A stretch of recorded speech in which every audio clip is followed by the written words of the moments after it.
রাজধানী জুড়ে টানা বর্ষণে নগরীর বেশ কিছু স্থানে দেখা দিয়েছে জলাবদ্ধতা। এতে চরম ভোগান্তিতে পড়েছেন নগরবাসী। বিশেষ করে কর্মজীবী মানুষজন পড়েছেন নানা বিপত্তিতে। বান্ডেল থাকলে প্রতি সেনমানিতে টাকা বাঁচবে। বিকাশ সেনমানি বান্ডেল কিনে জিতুন প্রতি লেনদেনে।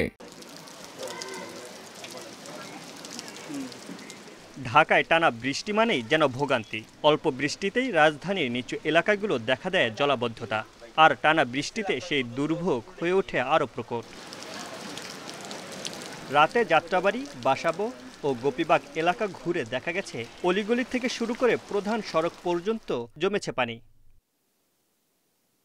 স্থানীয়দের অভিযোগ, সিটি কর্পোরেশন ও ওয়াসার পক্ষ থেকে জলাবদ্ধতা নিরসনে নানা পদক্ষেপের কথা বলা হলেও বাস্তবে এর তেমন সুফল মিলছে না। এত কোটি টাকা বাজেট পাস হচ্ছে, কিন্তু কোনো রকম কোনো কাজ দেখি না, কোনোভাবে কোনো এখনো পর্যন্ত চোখে পড়লো না। কিন্তু এই জায়গাটা পরিষ্কার করার লাগে কয়েকবার লোক আসছে, সিটি কর্পোরেশনের লোক আসছে, কিন্তু তারা কাজ করে যায়, কী কাজ করে যায় সেটা বলতে পারি না। প্রতিদিন জনভোগান্তি চরম সীমায় পৌঁছাচ্ছে। মানুষজন তাদের পরিবার নিয়ে চলাফেরা করতে ভয় পাচ্ছে। ভাঙছে গাথায় পড়ে, মনে করো খালের কোনো অভাব নাই।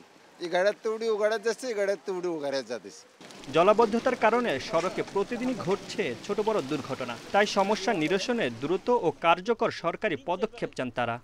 কোনো জায়গায় ঢাকনা আছে, কোনো জায়গায় ঢাকনা নাই, একবারে বুঝাই যায় না। পানি জমলে তো বুঝাই যায় না ওই জায়গাটা যে গর্ত। বৃষ্টির ভিতরে মনে করেন এখানে পানি জমে, এখানে পানি জমে, ভাঙ্গা কোন জায়গায় মনে করেন গর্থায় কিছু বোঝা যায় না। আমি সরকারে একটা কথাই বলবো, যেন উনি দ্রুত এই রাস্তা ঠিক করে দেয়। বিভিন্ন রকম ক্ষতি হইতেছে, বিভিন্ন মানুষের ক্ষতি, এই রাস্তাটা ঠিক করে না। সরকার আইতেছে যাইতেছে, কোনো তো কাজ হইতেছে না।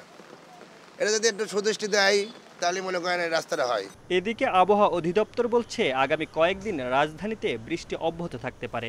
এতে জলাবদ্ধতা আরও বাড়ার শঙ্কায় ঢাকার নিচু এলাকার বাসিন্দারা। Mamunur Rahman, independent news, Dhaka.